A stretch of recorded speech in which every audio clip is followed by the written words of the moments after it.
আসসালামু আলাইকুম। Welcome to ELA English spoken for beginners learning partner হিসেবে সাথে আছে আমি শাহজাহান স্যার। তাহলে চলুন দেরি না করে শুরু করা যাক আজকের টিউটোরিয়ালটি। চ্যাপ্টার 3 সেন্টেন্স বাক্য। প্রেজেন্ট টেন্স বর্তমানকাল। বর্তমানকালে পরিচয় অথবা অবস্থান প্রদানে বি ভার্ব ব্যবহৃত হয়। তাহলে আজকে আমরা শিখব কিভাবে বর্তমানকালে পরিচয় প্রদান করতে হয় বা পরিচয় দিতে হয় এবং অবস্থা বর্ণনা করতে হয়। তাহলে চলুন এবার আমরা আলোচনায় যাই। এম আর ইজ দিয়ে বাক্য গঠন। Subject plus be verb plus object. I am মানে আমি, আ মানে একজন, স্টুডেন্ট মানে ছাত্র। তাহলে আই এম আ স্টুডেন্ট, আমি একজন ছাত্র। এরপর দেখি ইউ আর মানে তুমি, আ একজন, স্টুডেন্ট ছাত্র। ইউ আর আ স্টুডেন্ট, তুমি একজন ছাত্র। হি ইজ সে অথবা শি ইজ সে, আ একজন, স্টুডেন্ট ছাত্র। তাহলে আমরা বলতে পারি হি ইজ আ স্টুডেন্ট অথবা শি ইজ আ স্টুডেন্ট, সে একজন ছাত্র। এখানে আমরা এই ঘরের মধ্যে বেশ কিছু অবজেক্ট দেখতে পাচ্ছি। এই শখের মধ্যে যে অবজেক্টগুলো দেখতে পাচ্ছি এই অবজেক্টগুলোতে আমরা প্র্যাকটিস করি। আই স্টুডেন্টের কাছে যদি আমি আ টিচার দেই তাহলে কেমন হয় দেখেন। আম আ টিচার, আমি একজন শিক্ষক। আম আ ডক্টর, আমি একজন doctor. I am an engineer, আমি একজন engineer. I am an officer, আমি একজন অফিসার। এভাবে কিন্তু আমরা ধরে ধরে প্র্যাকটিস করতে পারি শুধু আই স্টুডেন্টের জায়গায় এই ওয়ার্ডগুলো ব্যবহার করে। এরপর দেখি ইউ আর আ স্টুডেন্ট, তুমি একজন ছাত্র। এবার আ স্টুডেন্টের কাছে আমরা এই ওয়ার্ডগুলো বসিয়ে দেই। ইউ আর আ টিচার, তুমি একজন শিক্ষক বা আপনি একজন শিক্ষক। ইউ আর আ ডক্টর, আপনি একজন ডাক্তার। ইউ আর অ্যান ইঞ্জিনিয়ার, আপনি একজন ইঞ্জিনিয়ার। ইউ আর অ্যান অফিসার, আপনি একজন অফিসার। এভাবে কিন্তু আমরা ধরে ধরে বিভিন্ন অবজেক্টগুলো বসিয়ে বিভিন্ন পেশার কথাগুলো উল্লেখ করতে পারি। এরপরে হি ইজ আ স্টুডেন্ট, সে একজন ছাত্র। এই আ স্টুডেন্টের কাছে আমরা এই অবজেক্টগুলো বসিয়ে দেই। হি ইজ আ ক্যাপ্টেন, সে একজন captain. He is a rider, সে একজন rider. He is a pilot, সে একজন পাইলট। অথবা শি ইজ আ পাইলট, সে একজন পাইলট। এভাবে কিন্তু আমরা বসিয়ে প্র্যাকটিস করতে পারি। এম ইজ আর দিয়ে মূলত ব্যক্তির পরিচয় বা অবস্থা প্রকাশ করা হয়। যেমন আপনাকে জিজ্ঞেস করা হলো হু আর ইউ, আপনি কে? তখন কিন্তু আপনি আপনার পেশার কথা বলতে পারেন। যেমন কেউ যদি আমাকে জিজ্ঞেস করে হু আর ইউ, আমি বলতে পারি আই এম শাহজাহান, আমি আমার নামটা বলতে পারি। অথবা বলতে পারি আই এম আ টিচার। এভাবে আপনাকে কেউ জিজ্ঞেস করে হু আর ইউ, আপনি যদি কোনো পেশায় থেকে থাকেন তাহলে আপনি সেই পেশার নাম বলতে পারেন। যেমন I am a government job holder, আমি একজন গভর্নমেন্ট জব হোল্ডার। অথবা আপনার নামটা বলতে পারেন। আর এই ধরনের সেন্টেন্স মূলত এম ইজ আর দিয়ে হয়। উই আর আমরা, ইউ আর তোমরা, দে আর তারা, স্টুডেন্টস ছাত্র। আমরা জানি সাবজেক্ট যদি প্লুরাল হয় তাহলে এর অবজেক্টটাও প্লুরাল হয়ে যায়। উই আর স্টুডেন্টস, আমরা ছাত্র। যদি বলি উই আর আই স্টুডেন্ট তাহলে কিন্তু ভুল হবে, কারণ আমরা একজন ছাত্র হতে পারি না। আমরা ছাত্র মানে আমরা সবাই ছাত্র, এখানে অনেকজন আছে, তাই কি হবে we are students. You are students, তোমরা ছাত্র। দে আর স্টুডেন্টস, তারা ছাত্র। ডান পাশে দেখতে পাচ্ছি বেশ কিছু অবজেক্ট রয়েছে। এই অবজেক্টগুলো আমরা ব্যবহার করে আমরা এই সেন্টেন্সগুলো মেক করব। উই আর পর্যন্ত ঠিক রাখি, এরপরে আমরা অবজেক্টগুলো বসে দিই। তাহলে বলি উই আর টিচার্স, আমরা শিক্ষক। উই আর ডক্টরস, আমরা ডাক্তার। উই আর ইঞ্জিনিয়ার্স, আমরা ইঞ্জিনিয়ার। উই আর অফিসার্স, আমরা officer. You are police officers, তোমরা police officer. You are shopkeepers, তোমরা শপকিপার্স বা তোমরা দোকানদার। দে আর স্টুডেন্টস, এখানে বলতে পারে দে আর ড্রাইভার্স, তারা ড্রাইভার। দে আর পাইলটস, তারা পাইলট। দে আর রাইডার্স, তারা রাইডার। দে আর ক্যাপ্টেন্স, তারা ক্যাপ্টেন। তাহলে এভাবে কিন্তু আমরা এই অবজেক্টগুলো বসিয়ে বিভিন্ন সেন্টেন্স মেক করতে পারি। একজন ব্যক্তি হলে এই অথবা অ্যান বসে, কিন্তু একজনের বেশি হলে এই অথবা অ্যান বসে না। যেমন ইউ মানে তুমি, ইউ আর আ স্টুডেন্ট, তুমি একজন ছাত্র। আবার ইউ মানে তোমরা, তাহলে ইউ আর স্টুডেন্টস, তোমরা ছাত্র। লক্ষ্য করি প্রথম বাক্যে ইউ দ্বারা তুমি অর্থাৎ একজনকে বোঝানো হয়েছে, তাই আ স্টুডেন্ট হয়েছে। দ্বিতীয় বাক্যে ইউ দ্বারা তোমরা অর্থাৎ অনেকজনকে বোঝানো হয়েছে, তাই স্টুডেন্টস হয়েছে। বিশেষ দ্রষ্টব্য, একজনের বেশি হলে অবজেক্ট প্লুরাল হয়, অর্থাৎ এস বাই এস যুক্ত হয়। এক্সারসাইজে আসি এবার। কোশ্চেন, হু আর ইউ, তুমি কে? যখনই আমরা কারোর সাথে দেখা করি পরিচয় জানার জন্য প্রথমে আমরা জিজ্ঞেস করি আপনি কে। দেখেন এখানে বি ভার্বের ব্যবহার। হু আর ইউ, আপনি কে? আনসার, আম আই স্টুডেন্ট, আমি একজন ছাত্র। অথবা বলতে পারি আমাদের নিজের নাম, যেমন আম শাহজাহান, আমি শাহজাহান। আপনি যদি একজন ইঞ্জিনিয়ার হন বলতে পারেন I'm an engineer. Question, where is your home, আপনার বাড়ি কোথায় বা তোমার বাড়ি কোথায়? Answer, my home is at Dohokula Ullapara, আমার বাড়ি দহকুলা উল্লাপাড়া। বাড়ির নামের জায়গায় আপনার বাড়ির নাম বলবেন। হোয়াট ইজ ইউর নেম, তোমার নাম কি বা আপনার নাম কি? মাই নেম ইজ শাহজাহান, আমার নাম শাহজাহান। এখানে আপনি আপনার নামটা বলে দিবেন, লিখে দিবেন। এখানে আপনি আপনার নামটা বলে দিবেন। What is your father's name, তোমার বাবার নাম কি বা আপনার বাবার নাম কি? তাহলে my father's name is Abdul Khalek, আমার বাবার নাম আব্দুল খালেক। এখন আপনার বাবার নাম কি সেটা আপনি বলবেন। কেউ তো জিজ্ঞেস করে হোয়াটস ইউর ফাদার্স নেম, আবার বলতে পারে what's your mother's name, what's your brothers name, what's your sisters name, what's your buses name, আপনার বসের নাম কি, হ্যাঁ, হোয়াটস ইউর টিচার্স নেম, আপনার টিচারের নাম কি, হ্যাঁ। এভাবে কিন্তু বিভিন্ন কোশ্চেন করতে পারে। তাহলে আনসারটা আমরা এভাবে দেবো, এই ফরম্যাটে আমরা আনসারগুলো দিয়ে দেবো। হু আর দে, ওরা কারা? ধরেন আপনার সামনে বা আপনার সাথে বেশ কিছু লোক আছে। এখন আপনার পরিচিত কেউ আপনাকে জিজ্ঞেস করছে যে ওরা কারা, মানে হু আর দে, ওরা কারা? তারা যদি আমার বন্ধু হয়ে থাকে তাহলে বলবো দে আর মাই ফ্রেন্ডস। তারা যদি আমার কলিগ হয়ে থাকে দে আর মাই কলিগস। তারা যদি আমার স্টুডেন্ট হয়ে থাকে দে আর মাই স্টুডেন্টস। আচ্ছা, তারা যদি আমার ক্লায়েন্ট হয়ে থাকে দে আর মাই ক্লায়েন্টস। এভাবে বলবো। ফার্স্ট টেন্স অতীতকাল, অতীতকালের পরিচয় অথবা অবস্থান প্রদানে ব্যবহার ব্যবহৃত হয়। বর্তমানকালে পরিচয় বা অবস্থা প্রদানের ক্ষেত্রে আমরা এম, ইজ, আর ব্যবহার করেছি।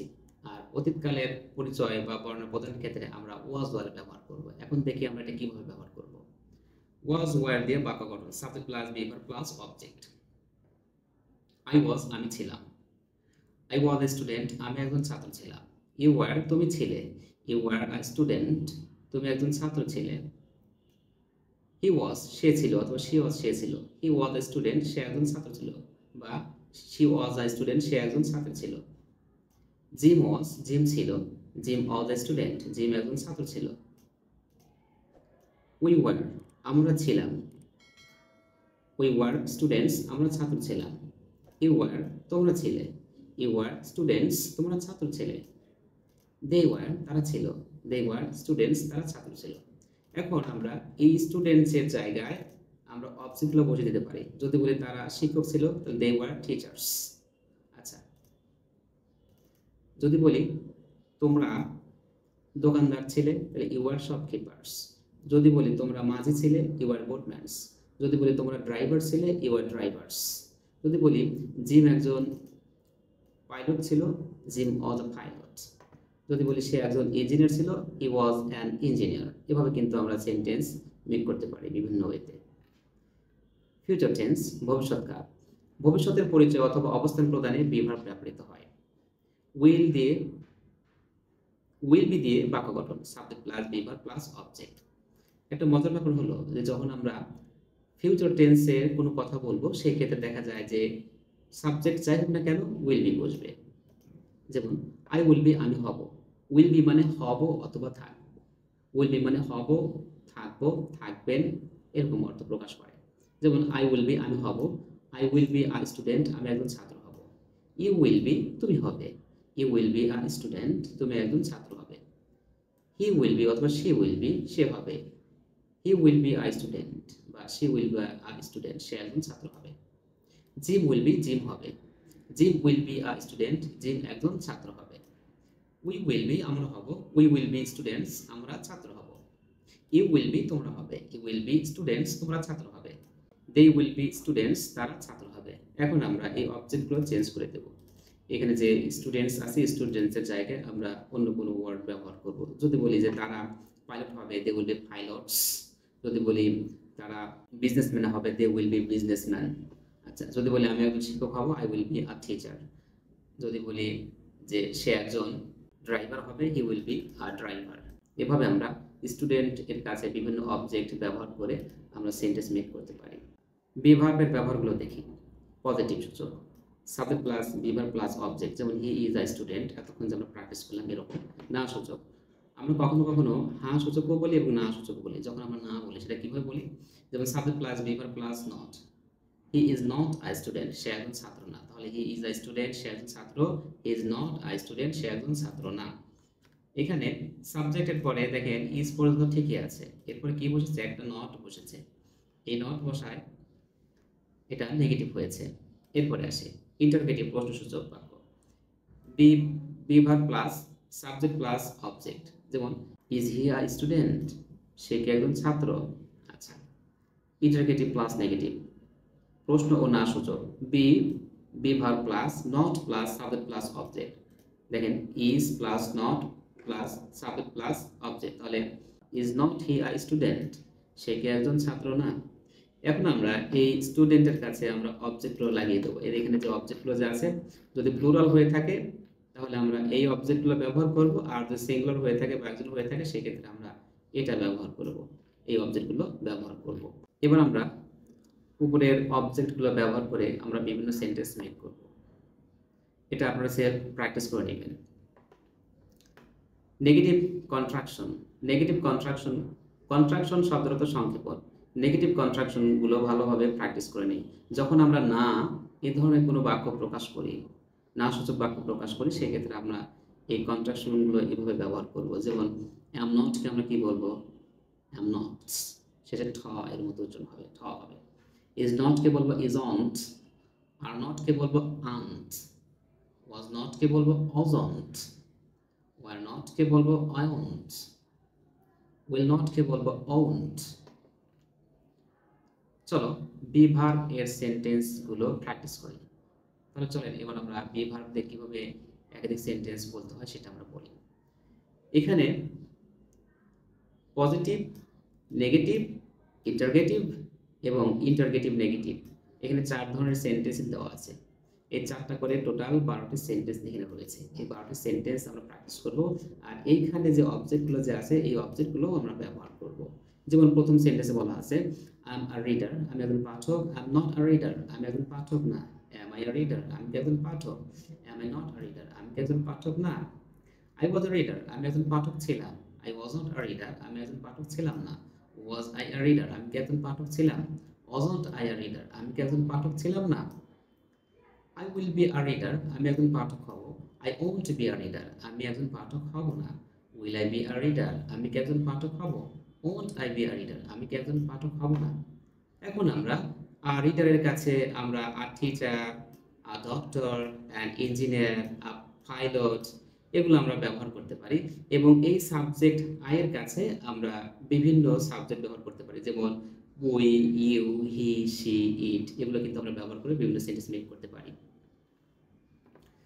তাছাড়া দেখেন এখানে যে 12টি সেন্টেন্স রয়েছে, এই 12টি সেন্টেন্স আপনি চাইবেন যে একদমে বলার। যদি আপনি একদমে বলার প্র্যাকটিস করেন তাহলে আপনার ফ্লুয়েন্সিটা বাড়বে, বলার দ্রুততা বাড়বে এবং সহজভাবে আপনি বলতে পারবেন। যেমন আমি একটু প্র্যাকটিস করে দিচ্ছি। এখানে রিডারটা দেওয়া আছে, তো রিডার দিয়ে আমি প্র্যাকটিস করি। I'm a reader, I'm not a reader. Am I a reader? Am I not a reader? I was a reader, I wasn't a reader. Was I a reader? Wasn't I a reader? I will be a reader, I won't be a reader. Will I be a reader? Won't I be a reader? এভাবে আপনারা একদমে 12টি sentence বলার জন্য চেষ্টা করবেন এবং এটা করতে হবে। আর এই রিডারের কাছে আমরা কি করব? এই যে এইখান থেকে অবজেক্টগুলো নিয়ে আমরা প্র্যাকটিস করব। এবার আমরা বি ভার্ব দিয়ে বিভিন্ন প্রশ্ন উত্তর শিখি। হোয়াট টাইম ইজ ইট নাও? এখন কয়টা বাজে? ইটস 10 o'clock বা ইট ইজ 10 o'clock, এখন 10টা বাজে। এখানে আমি 10 এর পরিবর্তে আমি 5 o'clock দিতে পারি। Were you at school yesterday? Of course, I was at school yesterday. অবশ্যই আমি গতকাল স্কুলে ছিলাম। Is Arif at school today? Arif কি আজ স্কুলে আছে? No, he is not at school today. না, সে আর স্কুলে নেই। Will you be at school after tiffin? তুমি কি টিফিন পর স্কুলে থাকবে? Yes, I will be at school after tiffin. হ্যাঁ, আমি টিফিন পর স্কুলে থাকবো। What is your favorite book? তোমার প্রিয় বই কোনটি? My favorite book is Islamic Studies. Who is your best friend? আপনার প্রিয় বন্ধুকে বা তোমার সবচেয়ে প্রিয় বন্ধুকে বা তোমার সবচেয়ে ভালো বন্ধুকে? উত্তর আমরা দিতে পারি এভাবে, Nurnabi is my best friend. আপনার যে প্রিয় বন্ধু আছে আপনি তার কথা বলবেন। Thanks for watching this video and you are requested to watch the next video.